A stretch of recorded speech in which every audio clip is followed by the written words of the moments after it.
Bienvenidos a la Noche Infinita. Antes de comenzar, cuéntanos en los comentarios desde dónde nos escuchas y qué temáticas te gustaría que exploremos en el futuro. Leemos cada mensaje con atención y siempre tomamos en cuenta sus sugerencias para los próximos relatos. Sin nada más que decir, comencemos. Me llamo Jimena. Tengo 12 años y no me gusta hablar. En mi casa dicen que desde que mataron a mi hermano ya no soy la misma. A veces quisiera decirles que tienen razón, pero ¿para qué? No me van a entender. Yo vi cosas que ellos no vieron, y lo que vi no se olvida. Todo empezó en el rancho donde vivíamos, cerca de San Fernando, Tamaulipas. Un lugar donde las calles tienen más tierra que asfalto, y los perros ladran toda la noche porque algo oyen que uno no oye. Teníamos una casa sencilla, pero digna. Mi mamá vendía comida en la terminal. Mi papá estaba en Estados Unidos desde que yo era bebé. Y mi hermano Toño era todo para mí. Él tenía 17 años. Alto, flaco, moreno. Siempre traía una gorra chueca y hablaba golpeado. Le gustaba el reggaetón viejo y decía que un día se iba a comprar un coche deportivo, aunque ni bicicleta teníamos. Me enseñaba a dibujar, a usar la compu, me cuidaba de los niños castrosos en la escuela. A veces se peleaba con mi mamá porque no quería estudiar. Decía que ya no tenía sentido. Un día llegaron los soldados al pueblo. Montaron un retén a la entrada. Revisaban todo, camiones, motos, hasta las mochilas de los niños. Al principio pensé que eso era bueno, que nos iban a cuidar. Pero la gente empezó a tener miedo. Decían que no eran soldados de verdad, que algunos trabajaban para los narcos, que entregaban a los que les caían mal, y lo peor, que se reían mientras lo hacían. Una tarde, Toño salió en su bicicleta. Iba a ver a un compa que vivía cerca del campo de fútbol. Nunca regresó. Mi mamá y yo lo buscamos como locas. Caminamos kilómetros, preguntamos en todos lados. Un vecino dijo que lo vio en el retén, hablando con los soldados. Dijo que uno de ellos se estaba riendo como si le hubieran contado un chiste. Pero que Toño no se reía, que tenía las manos en la nuca. 3 días después, apareció su cuerpo en una brecha. Lo reconocieron por el tatuaje que tenía en el brazo. Mi nombre, con una mariposa al lado. Le habían pegado 4 tiros, uno en la cara. Esa fue la última vez que hablé en voz alta durante meses. Nos fuimos del pueblo. Mi mamá consiguió trabajo en una maquila en Reynosa y me inscribió en una secundaria técnica. Nueva escuela, nuevos compañeros. Pero el miedo vino con nosotras. Me quedé callada, como si las palabras se hubieran podrido por dentro. Un día, como a los 2 meses de clases, llegaron militares a la escuela. Decían que era parte de un programa del gobierno, que querían dar orientación y valores. Les dieron acceso a los pasillos, nos revisaban las mochilas a la entrada, y a todos se nos metió la costumbre de no mirar directo a los ojos. Pero uno de ellos, se me quedó grabado desde el primer día. Era un cabo, flaco, con la mandíbula marcada y un lunar en la sien. Siempre olía a sudor seco y traía las botas manchadas de lodo. Pero eso no fue lo que me hizo reconocerlo. Fue la risa. La primera vez que lo oí reírse fue porque un niño se tropezó. El tipo soltó una carcajada seca, como si ladrara. Esa risa, esa maldita risa, fue igualita a la que describió el vecino cuando contó lo de Toño. Una risa como de perro amarrado, fuerte, burlona, sin razón. Me paralicé. Sentí las manos heladas, como si me hubieran echado agua. Me tapé los oídos, pero no sirvió. Esa risa ya estaba dentro de mi cabeza. Empecé a vigilarlo. No hablaba mucho, pero se le notaba la soberbia. Caminaba entre los alumnos como si él fuera el dueño del lugar. A veces se paraba en la entrada de los baños y se quedaba mirando. No decía nada, solo miraba. Las niñas bajaban la cabeza. Algunos maestros evitaban cruzarse con él. Un día lo escuché hablar con otro soldado. Dijeron algo sobre limpiar la zona y que el jefe ya había dado luz verde para la próxima entrega. Entrega. Esa palabra se me clavó en el pecho como un fierro caliente. Fue la misma que usó el tipo que denunció al cabo cuando pasó lo de mi hermano. Entonces lo supe. Él había entregado a Toño. No sabía cómo, ni por qué, pero lo sabía. Era ese tipo. No pude dormir durante días. Cada vez que cerraba los ojos, escuchaba la risa. En la escuela, lo evitaba. Pero él se dio cuenta. Una vez, mientras revisaba mochilas, me miró directo a los ojos. Sonrió, como si supiera. «Tú eres la hermanita de Toño, ¿verdad?». No le respondí, pero mi cuerpo se congeló. Era buen muchacho ese, pero se juntaba con quien no debía. Qué lástima. Y se rió. La misma risa, no frente a todos, solo para mí. Mi mundo se desmoronó. Quise gritar, correr, hacer algo, pero no pude. Nadie me iba a creer. ¿Acusar a un militar? ¿Yo sola? Mi mamá apenas podía dormir. No podía cargarla con eso también. Pasaron semanas. El cabo seguía en la escuela, cada vez más cómodo, más confiado. Una tarde, escuché que iba a dar una charla en mi salón sobre disciplina y orden. Y ahí fue cuando tomé una decisión. No podía quedarme callada, sino por mí, por Toño.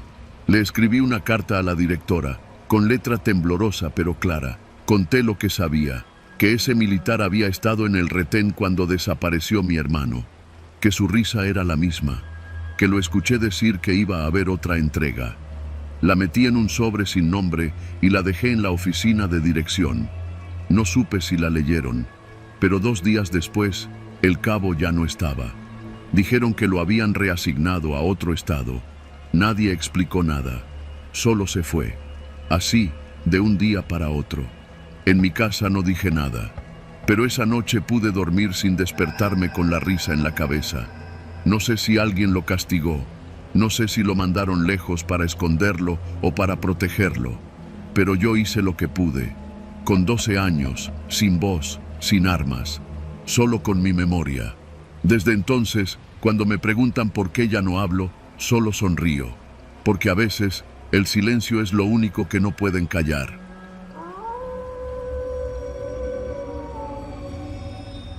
Me llamo Alonso, soy teniente del ejército mexicano y estuve destacado durante varios meses en un cuartel cerca de El Salto, Jalisco. No sé por qué decidí contar esto ahora. Tal vez porque después de lo que pasó esa noche, ya no creo en lo que me enseñaron en la escuela militar, ni en lo que dicen los noticieros, ni en lo que uno puede ver con sus propios ojos. Lo único que aprendí es que la verdad no siempre es la que se celebra frente a una cámara. Todo empezó con un supuesto gran golpe contra el crimen organizado. El comandante del batallón nos reunió en la explanada al mediodía. El sol pegaba duro sobre el cemento caliente, pero nadie se movía. Todos estábamos firmes, sudando bajo el casco.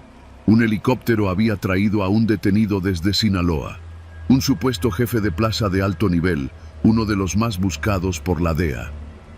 Señores, este es un triunfo del Estado mexicano. El individuo será transferido a la Ciudad de México esta misma noche, dijo el comandante, con voz firme. Después de la ceremonia, nos ordenaron redoblar la seguridad en todo el perímetro. Se rumoraba que podrían intentar rescatar al detenido antes de que lo sacaran en convoy. Lo metieron en un cuarto blindado cerca del centro de mando, con 2 soldados armados en la puerta y otros 4 afuera, vigilando en turnos de 3 horas. Yo no era parte directa del operativo, pero como responsable de la logística del comedor, tenía que coordinar que todo estuviera funcionando bien, incluso esa noche. Al caer la noche, el ambiente estaba tenso pero confiado. Se respiraba esa arrogancia que aparece cuando uno cree que ya ganó. Los soldados se reían, hablaban de que la noticia saldría en todos los periódicos, de que el general posiblemente subiría de rango. Yo, en cambio, sentía una incomodidad extraña, no por el detenido, sino por lo que no nos decían. A las 9 de la noche, subí al comedor a supervisar la cena de los altos mandos. El chef ya estaba preparando el menú especial para los coroneles, algo más elaborado de lo habitual. Cortes de carne, pan artesanal, vino tinto. Lo celebraban como si fuera una boda. Los capitanes y mayores bromeaban, brindaban. Decían que, al fin, el narco estaba perdiendo. Todo se vino abajo cuando sonó la alarma silenciosa del portón principal. Fue apenas un parpadeo de luz roja en la sala de vigilancia. Nada escandaloso. Yo estaba en la cocina cuando el subteniente Navarro llegó casi corriendo. «Oye, Alonso, te buscan en el acceso 2. ¿Quién?» «No sé. Llegó un convoy, pero no venía en la bitácora». Me encogí de hombros y lo seguí. Pensé que tal vez era un error de protocolo. Cuando llegamos al acceso 2, había 3 camionetas negras blindadas estacionadas frente al portón, con vidrios tan oscuros que no se podía ver el interior. Lo raro era que nadie había anunciado esa llegada por radio. Tampoco venían escoltadas por ninguna unidad militar. Uno de los sargentos se acercó a la primera camioneta, golpeó con la mano abierta el vidrio del conductor. La ventana bajó lentamente. Adentro, un hombre con traje negro y lentes oscuros, incluso de noche, le extendió una credencial. «Orden directa del alto mando», dijo. El sargento se giró hacia mí, incómodo. Tomé la credencial y la revisé. Era auténtica. El nombre coincidía con un agente federal. Lo que no cuadraba era la hora y la discreción. Ese tipo no tenía por qué estar aquí sin haber sido anunciado. ¿Y el motivo de su visita? «Venimos a cenar con un viejo conocido», dijo el hombre con una sonrisa burlona. Antes de que pudiera preguntar más, las puertas del cuartel se abrieron automáticamente. Nadie dio la orden, solo se abrieron.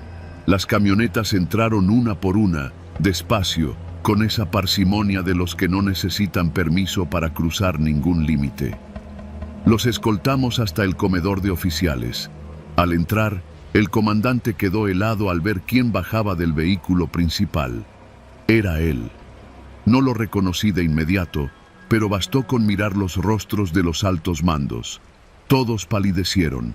Era un hombre alto, corpulento, con una sonrisa tranquila y el andar de alguien que sabe que nadie se atreverá a tocarlo. Y entonces lo supe. Ese era el verdadero capo.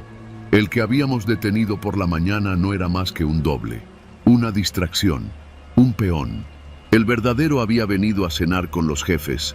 La cena fue rápida, sin cámaras, sin discursos, solo órdenes y miradas tensas. El comandante ni siquiera intentó disimular. Le ofreció la mejor mesa, el mejor vino, ni una palabra sobre el detenido. Yo permanecí a un costado, observando todo como una sombra más. Nadie se atrevía a hablar de lo que ocurría realmente. A eso de las 11, el capo se levantó de la mesa, se limpió la boca con la servilleta, agradeció con un gesto y pidió visitar al muchacho que está en la celda. La forma en que lo dijo, como si estuviera hablando de un primo lejano, fue lo más perturbador. El comandante titubeó, pero luego asintió. «Llévenlo», ordenó. Fui con ellos. Quería saber hasta dónde llegaba esa locura. Bajamos al cuarto blindado. Los soldados en la entrada se cuadraron con nerviosismo. Uno de ellos incluso temblaba al sujetar el rifle. Cuando abrieron la puerta de la celda, el tipo adentro se puso de pie. Al ver al hombre que entraba, bajó la cabeza con respeto. «¿Listo para lo que sigue?», le preguntó el verdadero capo. El detenido asintió. Se acercaron, se estrecharon la mano, como dos socios que cumplen un trato. Luego el capo le dio una palmada en el hombro y salió caminando. Así de fácil, sin forcejeos, sin custodia. Subió a su camioneta y se fue. Esa noche nadie durmió. El comandante ordenó borrar todos los registros de las cámaras. Nos dijeron que lo de la visita nunca había pasado, que lo de la captura seguía siendo el gran operativo que salvaría al país. A la mañana siguiente, la televisión mostraba la imagen del detenido siendo trasladado en helicóptero a un penal de máxima seguridad. Los reporteros hablaban de un golpe al cártel de la Sierra. Y yo, parado frente a la pantalla en la sala de descanso, no podía dejar de pensar en lo que vi la noche anterior. El verdadero capo entró caminando y salió caminando. Y todos lo sabían. Yo sigo en activo, aunque desde esa noche ya no creo en los discursos, ni en los uniformes, ni en las condecoraciones. Ahora solo sigo órdenes y mantengo la cabeza baja, como todos los demás. porque en este país el que de verdad manda no necesita disparar una sola bala.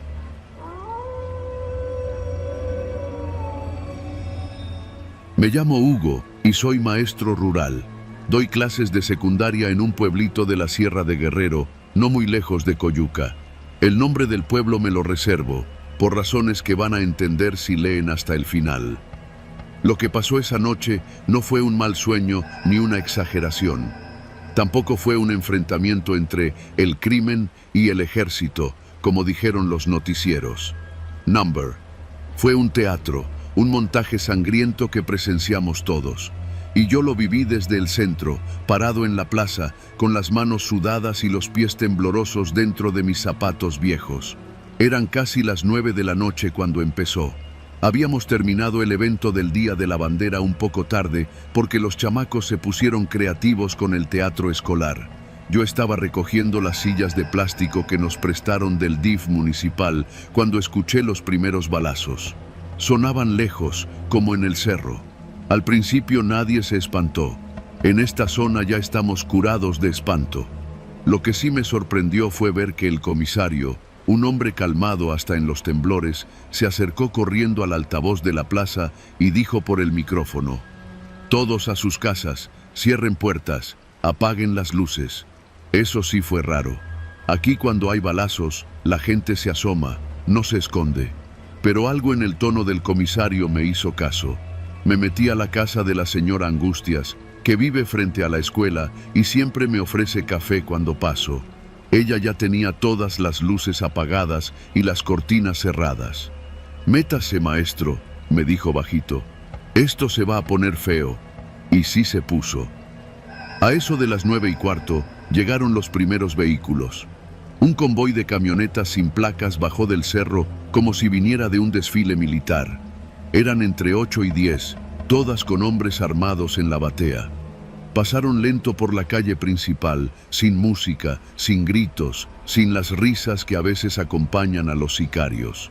Esta vez venían serios.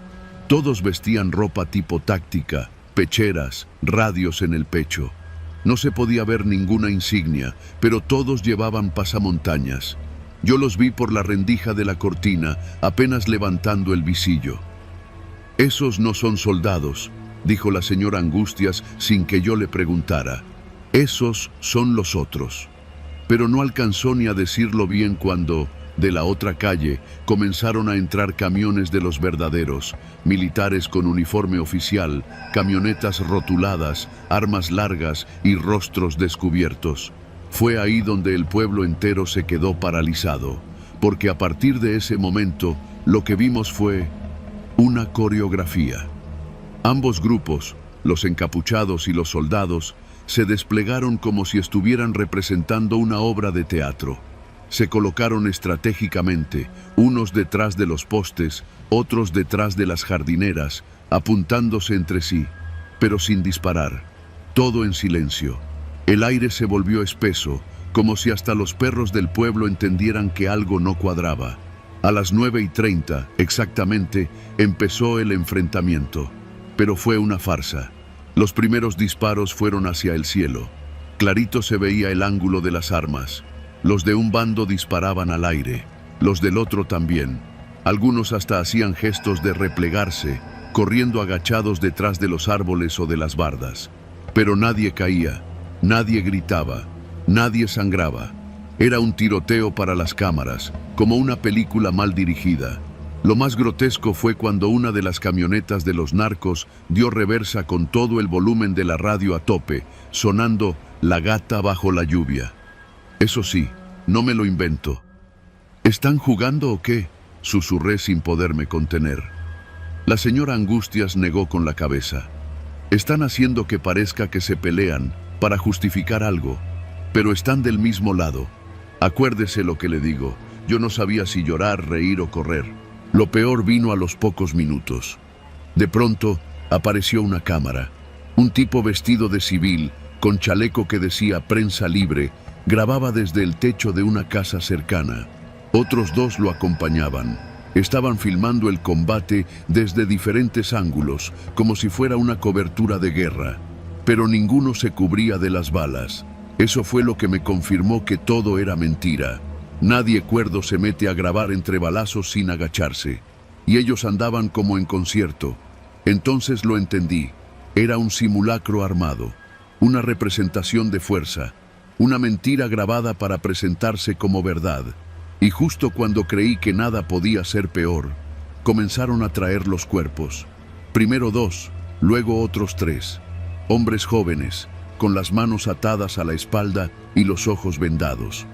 Les acomodaron los cuerpos sobre el asfalto como si los hubieran caído en el tiroteo. Algunos incluso tenían charcos de sangre debajo, pero se notaba que esa sangre no era fresca. Uno hasta tenía la piel pálida, como si llevara horas muerto. No fue una ejecución ahí, fue un espectáculo post-mortem. Ahí fue cuando me empezó a temblar la mandíbula. Uno de los encapuchados se acercó al cuerpo de un muchacho y le quitó la venda. Se la guardó en la bolsa. Luego sacó de la cajuela una cartulina fluorescente y la colocó encima del cuerpo. Esto les pasa por traidores, decía. Un soldado, uno real, de uniforme y todo, se le acercó, le dio una palmada en la espalda y se alejaron juntos, sonriendo. Entonces me entró una náusea tan fuerte que tuve que taparme la boca. No sé cuánto duró todo eso. 20 minutos, tal vez 40. Cuando terminaron, los encapuchados se subieron de nuevo a las camionetas y se fueron igual que como llegaron, sin prisa, sin ruido. Los militares esperaron un poco más, recogieron los casquillos, se tomaron algunas fotos al lado de los cuerpos y se fueron también. El último en irse fue el camarógrafo, que le hizo zoom a los cadáveres, luego a una bandera que alguien había colocado en la plaza y al final enfocó la iglesia del pueblo. Ahí cortó. El silencio que quedó después fue lo que más me partió. Nadie salió de su casa. Nadie preguntó nada. Yo me quedé en la casa de angustias toda la noche, con la garganta seca y el corazón reventado. No pude dormir. Cada vez que cerraba los ojos, veía las sonrisas de esos soldados fingiendo disparar, o las cámaras girando alrededor de los cuerpos como si fueran estatuas de utilería. Al día siguiente, los noticieros nacionales publicaron que el ejército había repelido con éxito un ataque del crimen organizado en la Sierra de Guerrero. Mostraban las imágenes, las camionetas, los cuerpos, las balas, hasta los soldados. Todo ahí, como prueba irrefutable de que el Estado seguía combatiendo a los cárteles. Solo que nosotros, los que vivimos en ese pueblo, sabemos que no fue combate. Fue un simulacro de muerte, un performance, una coreografía pactada entre quienes deberían protegernos y quienes nos matan. Y desde ese día, cada vez que escucho una sirena, siento que algo en mí se rompe otra vez. Porque aquí, en este México de tierra roja y muertos sin nombre, ya no se trata de vivir, sino de fingir que nada pasó.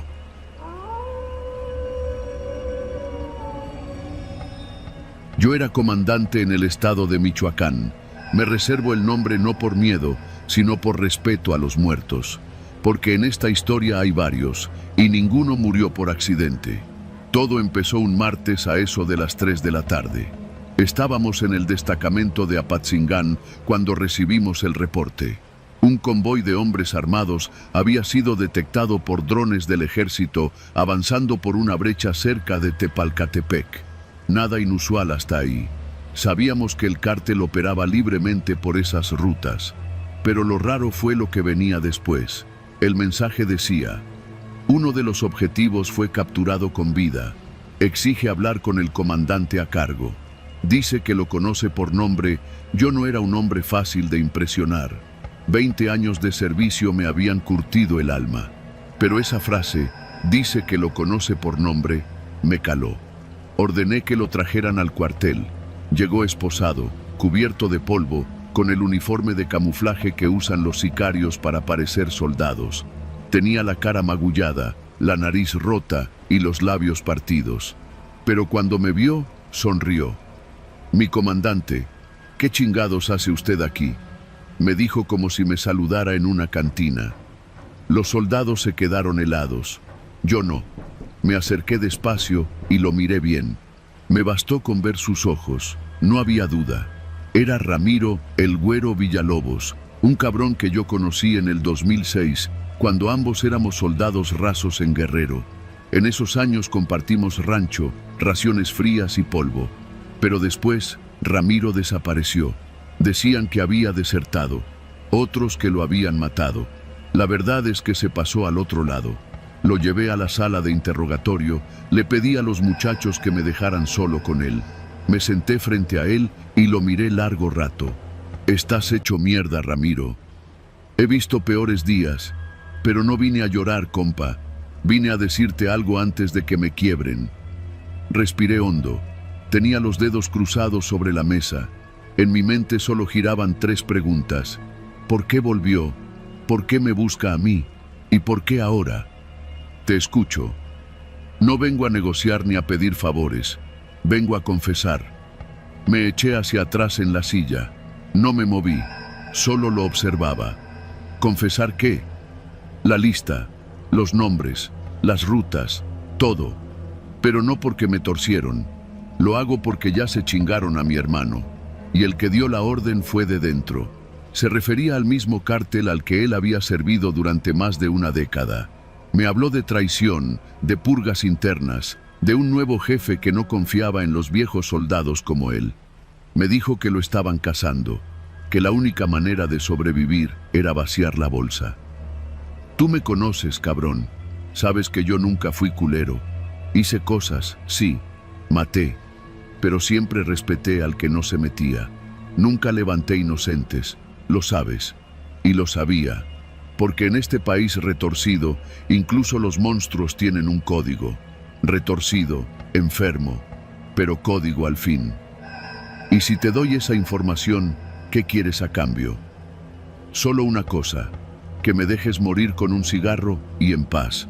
No quiero cárcel, no quiero testigos protegidos, solo quiero vaciar la tripa y largarme de este mundo. No supe qué responder. Parte de mí quería reventarlo ahí mismo por todo el daño que había causado. Otra parte, la parte que aún recordaba nuestros años juntos, me escuchaba decir, dámelo todo, desde el principio. Durante las siguientes 6 horas, Ramiro habló. Me dio coordenadas de laboratorios clandestinos, nombres de alcaldes, plazas controladas, rutas que el cártel usaba para mover mercancía a través de Veracruz y Tamaulipas, claves de radios, códigos de señales con luces, cientos de placas de vehículos clonados. Me dio nombres de soldados activos que cobraban sobornos. Me habló de un teniente que entregaba información a cambio de joyas y putas en Jalisco. Me mostró una lista escrita a mano en una libreta sudada que llevaba oculta dentro de su cinturón. Era su testamento y su condena. Cuando terminó, tenía los ojos rojos y las manos temblando. Le ofrecí agua. No la quiso. Solo me pidió un cigarro. Le di uno. ¿Y ahora qué?, me preguntó. Lo miré con calma. Encendí el cigarro por él y se lo pasé. Ahora voy a hablar con mi gente. Pero tú ya estás muerto, Ramiro. Solo falta decidir cómo. Él sonrió. Ya lo sé, pero prefiero que me mate un viejo amigo a que me agarren los de allá afuera. Me levanté, lo dejé solo y salí a hablar con el general encargado de inteligencia. Le mostré la libreta. Tardó menos de 10 minutos en ordenar una redada simultánea en 3 estados. Drones en el aire, militares en marcha, helicópteros sobrevolando puntos clave. Esa noche caen 14 objetivos prioritarios, laboratorios reventados, cargamentos incautados, 4 alcaldes detenidos. Un coronel fue arrestado dentro de su propia casa, todo por una libreta y un cigarro. Volví a la sala al amanecer. Ramiro seguía ahí, con los ojos cerrados. Ya estuvo. Abrió los ojos, asintió. Ya no tenía miedo. Me acerqué y desaté sus manos. Le dejé el cigarro apagado en los dedos. Después llamé a 2 elementos. Les dije, llévenlo detrás del destacamento, que no sufra. Ramiro se levantó, me dio la mano, la apretó fuerte. Fue un placer verte de nuevo, mi comandante, aunque fuera al final. Igual, Ramiro. Se lo llevaron caminando. No se resistió. No pidió nada más. Esa fue su última confesión y su última caminata. Yo me quedé ahí, con la libreta en la mano. En una sola noche, ese cabrón había hecho más por este país que todo un batallón en 2 años. Pero también había destruido a mucha gente. Nadie sale limpio de esto. Semanas después, los periódicos hablaron de los operativos como un éxito sin precedentes. Nadie mencionó el nombre de Ramiro. Nadie sabía que todo lo detonó un sicario con la cara rota y el alma hecha pedazos. Yo sí lo sabía. Y cada vez que entro a un interrogatorio y un hombre me dice, quiero hablar con el comandante, recuerdo esa tarde. Porque no todos los monstruos mueren como cobardes. Algunos lo hacen como soldados.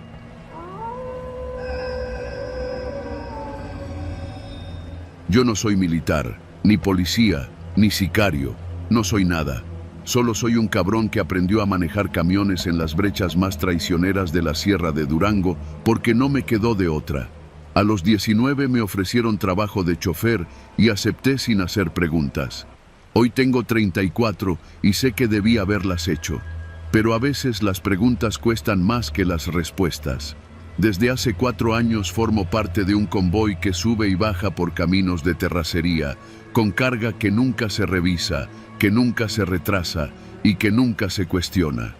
Si me preguntas qué transporto, te mentiría diciendo que no lo sé. Si me preguntas por qué sigo, te respondería que más vale llegar tarde a casa que no llegar. Todo empezó una noche de diciembre, en medio de una sierra que parece tragarse la luz.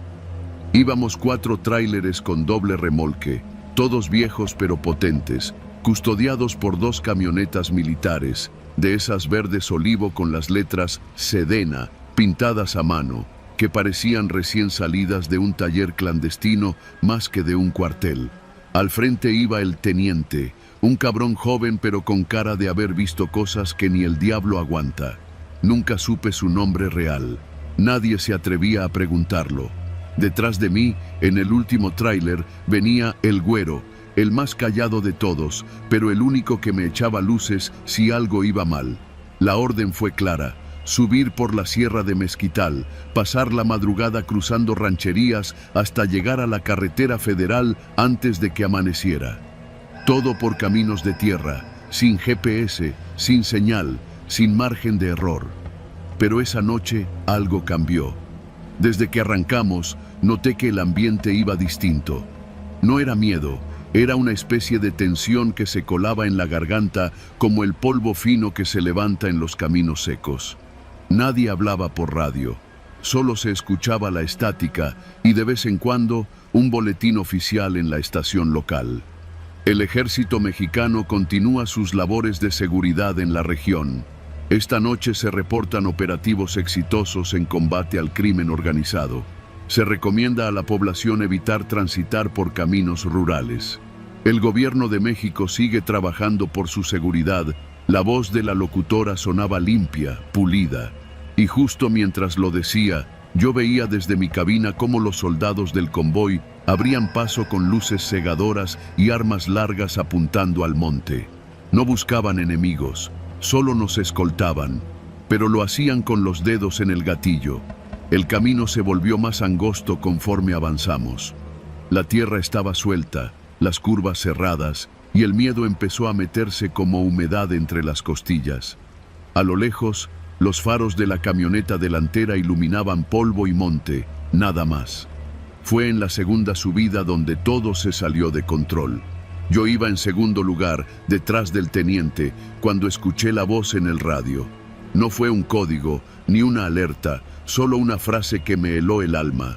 No le paren, pase lo que pase, no se detengan. Lo dijo el teniente, con voz seca, sin miedo. Y cuando uno de esos cabrones habla así, uno entiende que lo peor no es lo que viene, es lo que ya viene siguiéndote. A los pocos metros, vimos fuego. Una fogata grande, a mitad del camino, justo en una curva ciega. Frente al fuego, 3 camionetas atravesadas y hombres armados con rifles colgando del pecho. Eran del otro bando, eso estaba claro. No tenían uniforme, pero tenían los huevos bien puestos. El teniente no dudó. Aceleró. Yo también. Fue como atravesar un muro de plomo. Los disparos empezaron antes de que llegáramos. El parabrisas del teniente estalló en pedazos, pero su camioneta no se detuvo. La mía tampoco. Pisé el acelerador como si tuviera al mismísimo infierno en los talones. Los balazos rebotaban en los costados del tráiler y por el retrovisor vi cómo uno de los soldados en la camioneta trasera cayó hacia la brecha. El güero no frenó. Nadie frenó. El fuego, los gritos, el polvo, todo se mezclaba en el retrovisor. Un mundo detrás de mí que ya no me pertenecía. Pasamos la emboscada, pero el teniente ya no respondió por radio. Su camioneta, más adelante, seguía avanzando, pero a un ritmo errático. Las luces traseras parpadeaban. Yo sabía que algo iba mal. 10 minutos después, el teniente se detuvo en seco a un costado del camino, donde la terracería se abría a un barranco. Camión 2, pasa al frente. Fue la última vez que lo escuché. Lo rebasé lento, viendo de reojo. Dentro de la cabina, el teniente sangraba por la boca, el hombro abierto como si le hubieran metido un machetazo. Pero no pidió ayuda. Solo levantó la mano, ordenando que siguiéramos. Los soldados que lo acompañaban estaban pálidos, apuntando al monte. No me detuve. La carretera de terracería parecía eterna. Cada curva podía ser una trampa. El motor rugía como si supiera que le pedía más de lo que aguantaba. El convoy avanzaba, mutilado, pero vivo. La camioneta trasera cubría como podía. El güero seguía allí. La radio quedó en silencio por casi media hora. Después volvió la voz de la locutora. El gobierno federal ha reforzado la presencia militar en la región. Las Fuerzas Armadas están neutralizando las amenazas al Estado de Derecho. Esta noche, la seguridad es prioridad. Yo seguía manejando, los nudillos blancos, la mirada fija, tragando polvo y miedo. Nadie decía nada, porque sabíamos la verdad. La seguridad no era para nosotros, éramos parte del engranaje, un pedazo más de una maquinaria que funcionaba con sangre, silencio y dinero. Antes de llegar al entronque con la Federal, el camino nos regaló un último susto. Un retén improvisado, conos naranjas, 2 patrullas con logotipos cubiertos por cinta negra y hombres con chalecos que no traían nombre ni insignias. Uno de ellos levantó el brazo y nos hizo señas para detenernos. No obedecimos. El güero bajó la velocidad, pero al ver que yo no frenaba, me siguió. Aceleré sin mirar atrás. Escuché un disparo y después nada. Solo el viento de la madrugada metiéndose por una rendija del parabrisas roto. Llegamos a la carretera justo cuando el cielo empezaba a aclarar. El convoy se dispersó en automático. Cada tráiler con rumbo distinto, cada chofer con sus propios demonios. La camioneta del teniente nunca llegó. Yo entregué la carga en una bodega anónima, en un parque industrial sin nombre. Nadie me dijo gracias. Solo me dieron un sobre manila con billetes húmedos de sangre o sudor. No lo supe distinguir. Me fui sin mirar atrás. Hoy, cada vez que escucho la radio y esa voz anuncia que el gobierno combate al crimen, pienso en esa noche, en las balas, en el fuego, en el teniente sangrando sin pedir ayuda. No soy héroe, no soy víctima, solo soy testigo de cómo se trafica la muerte entre brechas y mentiras, de cómo el país se desangra en silencio, mientras en la radio todo parece estar en paz.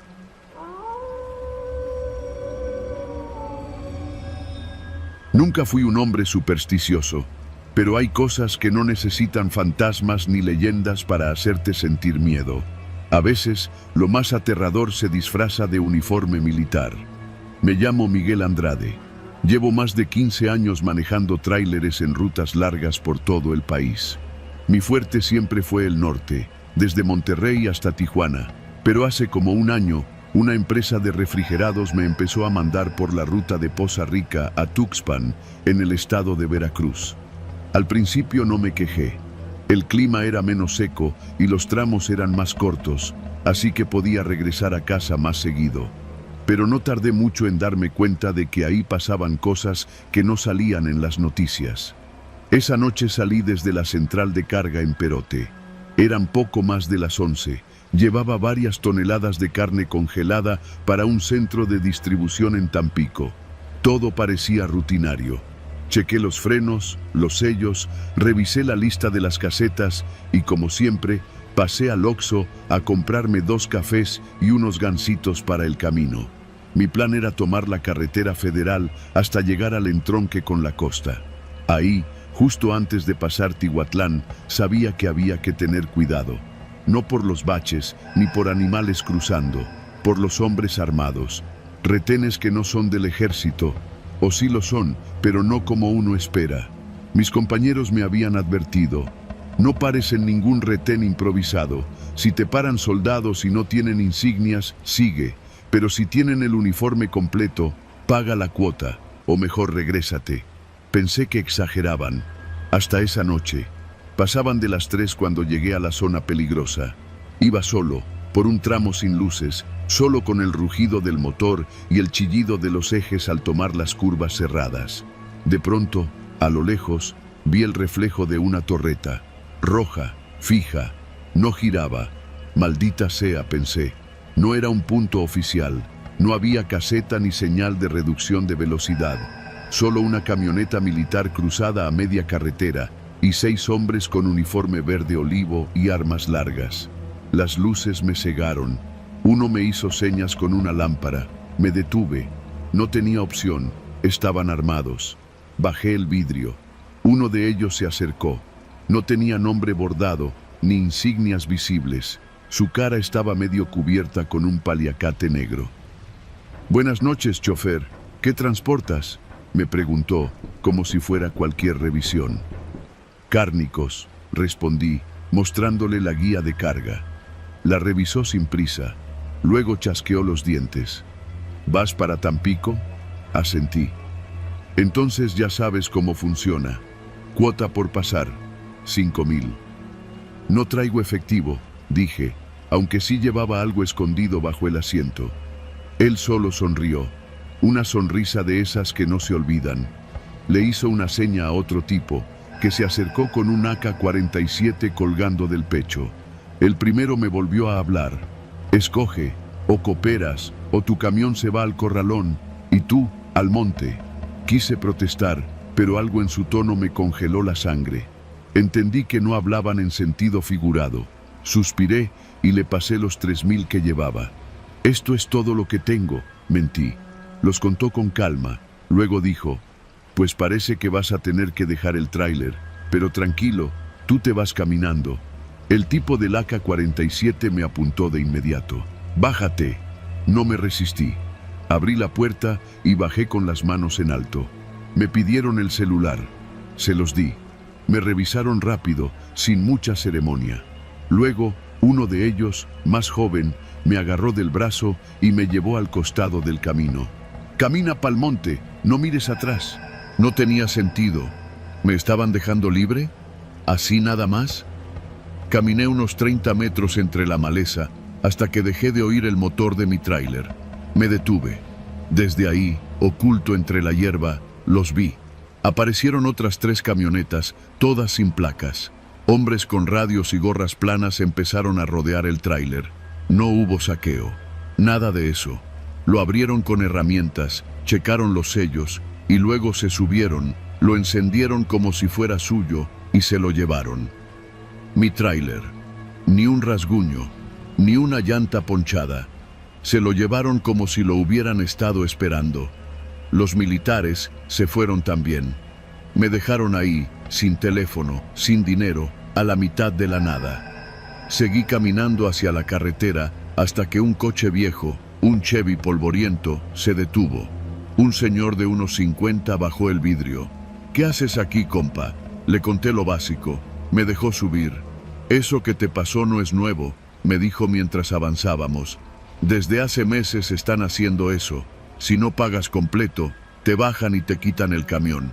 A veces hasta te dan un tiro para que no cuentes nada». ¿Y los militares? Son soldados, pero no de los que obedecen al gobierno. Ya están coludidos con los del cartel, los del norte, creo. Hay días que ni se molestan en cambiarse el uniforme. Se llevan los tráileres con todo y carga. Luego los venden, o los usan para mover otras cosas. Me quedé callado. Algo dentro de mí se quebró. Me dejó en una gasolinera en Tuxpan. Desde ahí hablé con la empresa, les conté todo. Al principio no me creyeron. Luego uno del área de logística me dijo, ¿no pagaste? Como si hubiera sido mi culpa. Esa misma noche me regresé en autobús a Xalapa. No dormí, no podía. Un par de semanas después, supe de otro compañero, Pablo, que sí se negó a pagar. Le metieron un tiro en la pierna y lo dejaron tirado. Otro, Rubén, simplemente desapareció. Su tráiler apareció vacío en Reynosa 2 semanas después. A él nunca lo encontraron. Y lo peor no era eso. Lo peor era el silencio. Nadie decía nada. Las empresas no denunciaban. La Guardia Nacional, callada. Y los retenes seguían apareciendo. Cambian de lugar, de horario, pero ahí están, como perros en la noche, esperando al siguiente chofer que no quiera pagar. Yo dejé de manejar esa ruta, vendí mi licencia federal, con todo y antigüedad. No valía el riesgo. Y cada que veo un tráiler en esa carretera, pienso en el chofer. ¿Pagó? ¿O ya lo están bajando en algún punto sin luz? Lo más aterrador no es lo que hacen. Lo más aterrador es que nadie hace nada para detenerlos.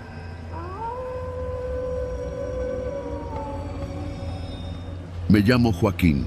Fui soldado durante más de 20 años. Mi expediente, si algún día lo desclasifican, dirá que presté servicio en zonas de alto conflicto, principalmente en los estados del norte. Pero lo que no dirá, lo que nadie se atreve a registrar, es que durante una temporada fui custodio del silencio, cómplice del olvido, vigilante de hornos que no olían a pan. No es fácil hablar de esto, no por culpa, no por miedo, sino porque una parte de mí sabe que, al decirlo, es como si abriera de nuevo la puerta de ese cuarto sellado que llevo dentro del pecho. Y el olor regresa.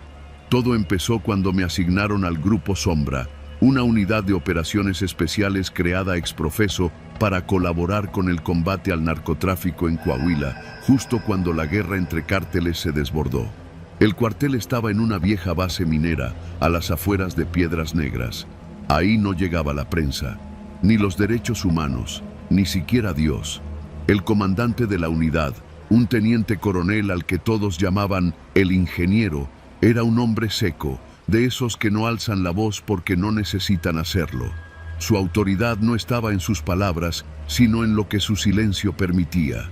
Y a nosotros, los que estábamos bajo su mando, nos quedó claro desde el primer día que nuestra misión no era combatir al narco, era manejar lo que quedaba después. Nos entrenaron para custodiar un punto estratégico, un terreno cercado con muros de concreto, ubicado dentro de una supuesta zona militar restringida. Lo llamaban la cocina. Nunca vi planos, nunca hubo reportes, pero todos sabíamos lo que ahí se hacía. Había un horno industrial, enorme, como de crematorio, que según nos dijeron, había sido adaptado a partir de maquinaria alemana. Entraba en funcionamiento 2 o 3 veces por semana, dependiendo de la cosecha. Ese era el término que usaban, cosecha. Nunca supe cuántos cuerpos entraban por jornada. Lo que sí recuerdo es el humo. Un humo espeso, aceitoso, que salía de una chimenea pintada de verde olivo, como si eso la hiciera menos visible desde el cielo. Al principio, creímos que todo era parte del trabajo sucio que implicaba la guerra contra los cárteles, que esos cuerpos, la mayoría irreconocibles, pertenecían a sicarios, halcones, traidores, gente que había tomado un camino del que no se vuelve. Y sí, muchos de ellos lo eran, pero no todos. Una noche, después de la jornada, mientras tomábamos café en una de las casetas de vigilancia, uno de los nuevos, un cabo llamado Medina, me dijo algo que me heló la sangre. «Oye, sargento, ¿usted se ha fijado que los últimos cuerpos no traen tatuajes ni ropa de civil?», preguntó con la inocencia de quien todavía cree que hay reglas en la guerra. «¿A qué te refieres?», le contesté, sin ganas de alargar la charla. «Pues, los últimos, los que llegaron ayer, traían botas militares y uno traía una placa con su nombre». No le respondí, pero supe, desde ese instante, que algo había cambiado. Días después, mientras custodiábamos la llegada de una nueva entrega, Uno de los cuerpos se deslizó de la camioneta blindada en la que venía. Fue solo un segundo, pero alcancé a ver el rostro. Era el teniente Morales, un tipo terco, de Chihuahua, al que habían enviado a la base solo 2 semanas antes. Su error, su única falta, fue cuestionar por qué no había reportes oficiales de los operativos nocturnos. En el cuartel, nadie mencionó su nombre. No se declaró su desaparición. Su madre, que vino desde Parral a buscarlo, fue atendida por personal de asuntos internos. Le dijeron que su hijo había desertado. Después de eso, me hice experto en no mirar, en no preguntar, en sostener la mirada al frente mientras los cuerpos pasaban, envueltos en sábanas militares, como si fueran paquetes logísticos. Algunos venían con uniforme, otros con ropa de civil. Todos eran silenciados. Lo más duro era ver a los que aún se movían, a los que no estaban muertos, pero tampoco vivos. Aquellos que traían los ojos vendados y las manos atadas, y que intentaban suplicar entre gemidos, sin saber que el humo que ya salía de la chimenea los anunciaba con anticipación. Después, todo era ceniza. Una madrugada, me tocó custodiar el horno mientras operaba. El ingeniero me pidió que me quedara de guardia junto al operador, un tipo callado apodado El Churro, que siempre olía a gasolina y nunca hablaba de más. Durante horas, solo se escuchaba el zumbido de la maquinaria y el golpeteo metálico de las compuertas al abrirse. Pero en algún momento, entre carga y carga, noté que una de las camillas traía un bulto más pequeño de lo normal. Me acerqué, disimulando. No quería llamar la atención, pero al ver dentro, se me vació el alma. Era un niño, un maldito niño. No tendría más de 12 años. Llevaba una camiseta blanca y unos tenis negros llenos de lodo. No pude más. Vomité junto a la pared. El Churro me miró de reojo y por primera vez habló. Ese era hijo de un capitán que habló de más. Cosas de familia. Desde esa noche supe que estaba perdido. Pedí mi baja meses después. No dije la razón. Solo alegué desgaste físico y mental. Me aprobaron sin problema. En el ejército, los que callan y obedecen nunca encuentran obstáculos. Ahora vivo en Zacatecas. Tengo una pequeña parcela que cuido con mi esposa. Nadie en el pueblo sabe quién fui, ni lo que hice. A veces sueño con humo, con cuerpos sin rostro, con un horno que no se apaga. La verdad me sigue como sombra, y por eso hablo hoy, no por redención, no por justicia, sino porque necesito que alguien sepa que existió, que los hornos no solo quemaron a narcos, también borraron a soldados que creyeron en algo, que cuestionaron una orden, que pensaron que aún había una línea entre el deber y la barbarie. Pero en esa base, la línea se había borrado hacía mucho, y el humo se encargó de ocultarlo todo.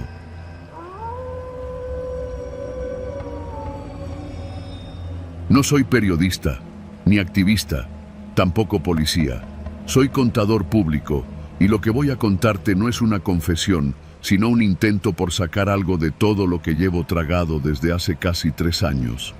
No tengo pruebas físicas, ni grabaciones, ni fotos. Solo tengo mi memoria y los detalles.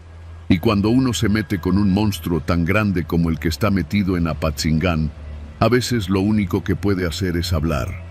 Todo empezó cuando me ofrecieron un trabajo temporal en la tesorería de la zona militar número 43, allá en Michoacán. Fue en marzo, durante la pandemia, cuando las plazas gubernamentales se volvieron más escasas que la gasolina sin adulterar. Me llamaron por recomendación de un viejo maestro de la universidad, y aunque al principio dudé, el sueldo era bueno, demasiado bueno. Me tocaba llevar una revisión de los egresos administrativos, los sueldos, el pago a proveedores, lo típico. Lo que no era típico eran los viernes.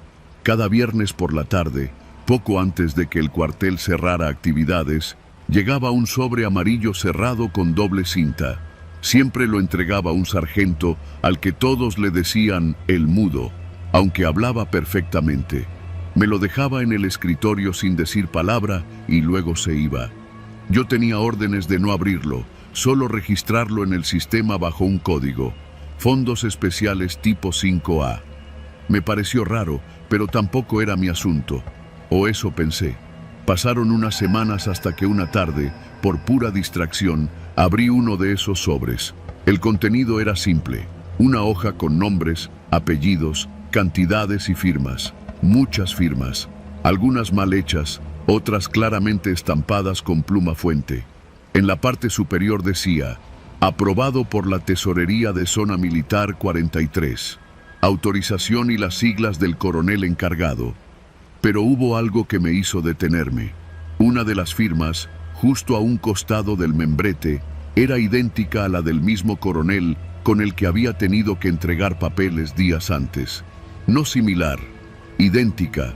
Ni una tilde de más, ni una coma fuera de lugar. Exactamente la misma, como si la hubieran fotocopiado o impreso. Al día siguiente, revisé sobres anteriores. Todos tenían esa firma, la misma curvatura, el mismo trazo exacto.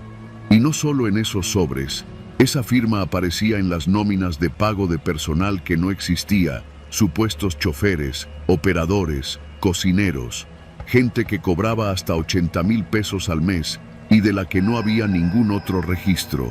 No tardé mucho en entender qué era lo que tenía frente a mí, una nómina fantasma, disfrazada de fondos militares, y lo más jodido de todo, la firma del coronel no era una imitación, era real. Pasé semanas tragándome la verdad. No había a quién acudir. La policía ministerial estaba igual o peor. La Guardia Nacional, un chiste. Y si se trataba del ejército, ni pensarlo. Todo estaba amarrado por dentro. Empecé a notar cosas raras. Un día, mi computadora tenía el fondo de pantalla cambiado. Al siguiente, mi escritorio tenía marcas de que alguien había abierto el cajón. Nada evidente, pero cuando vives con miedo, lo mínimo te hace sospechar. Un viernes, como siempre, el sargento, el mudo, dejó el sobre en mi escritorio. Pero esta vez me miró directamente a los ojos y me dijo con voz grave: no se te vaya a olvidar capturarlo hoy, contador. Hoy es importante. Lo dijo y se fue. Esa noche me quedé más tiempo del habitual. Revisé el sobre como de costumbre. Pero había algo distinto. Esta vez no solo venían nombres, venía una dirección. Una sola. Brecha de El Chupadero, kilómetro 12, Camino Viejo a Tepalcatepec. Esa dirección la había escuchado antes. Me sonaba. Entonces lo recordé. Había salido en una nota vieja de un periódico local. Ahí encontraron más de 20 cuerpos enterrados en una fosa clandestina. Y esa dirección estaba en un sobre avalado con la firma del jefe militar de la zona. Me fui del cuartel con la garganta cerrada. Esa noche no dormí. Decidí renunciar el lunes siguiente, pero nunca llegué a entregar mi renuncia. El sábado en la mañana, mientras desayunaba en casa de mi madre en Uruapan, recibí una llamada de un número desconocido. «¿Licenciado Ríos?», dijo una voz pausada. «Sabemos que usted ha hecho un gran trabajo para el país. Queremos que siga haciéndolo. Lo esperamos el lunes como siempre». «¿Quién habla?», pregunté. «La Patria». Y colgaron. Mi madre me preguntó si estaba bien. Le mentí. Le dije que era de Bancomer, que me querían ofrecer una tarjeta. El lunes volví, como un cobarde, como todos. No volví a tocar los sobres. Me limité a capturarlos. Cerré los ojos cada vez que entraba uno nuevo. Ya no leía los nombres, ya no me preguntaba nada. Pero el miedo se me quedó en el cuerpo. Hasta que un día sucedió. Un error. Uno de los sobres no venía sellado. El sobre estaba mal cerrado, apenas sujetado por una cinta floja. Por instinto, lo abrí, casi por inercia. Esta vez no era una nómina. Era una lista de rutas de transporte, fechas, coordenadas y algo llamado cobertura ZTM. Al inicio pensé que era algo relacionado con convoyes militares. Pero al revisar las fechas, supe que no. Eran rutas de traslado de mercancía y en lugar de nombres de batallones estaban las siglas de grupos criminales. LNG, FDLS y otras que no reconocí. Y otra vez, la firma del coronel. Ese fue mi punto de quiebre. Supe que tenía que huir. Pero no se puede huir de esto. No cuando ya saben quién eres, dónde vives, dónde trabaja tu familia. No renuncié. Inventé un pretexto médico, una enfermedad, una incapacidad. Me dijeron que podía ausentarme, pero que debía mantenerme disponible para futuras revisiones. Después de eso, mi vida cambió. Dejé de dormir. Me mudé 3 veces. Cambié de celular. No respondí llamadas de números desconocidos, pero nunca fue suficiente. Una noche, ya en Guadalajara, encontré una nota clavada bajo el limpiaparabrisas de mi coche. Solo decía: te olvidaste de capturar el sobre de los viernes. No pierdas la costumbre. Ese día supe que no importa dónde te escondas. Hoy vivo con miedo, con paranoia. Ya no tengo nombre, ni casa fija, ni rostro público. Cada vez que veo una noticia sobre el ejército combatiendo al crimen, me da risa. Cada vez que escucho que ya están limpiando Michoacán, me acuerdo de esa firma duplicada, perfecta, repetida en cada nómina de muerte. No soy héroe, soy un sobreviviente, y estoy seguro de que no soy el único que lo sabe. Pero nadie habla, porque aquí en México, el silencio no solo es prudencia, es supervivencia.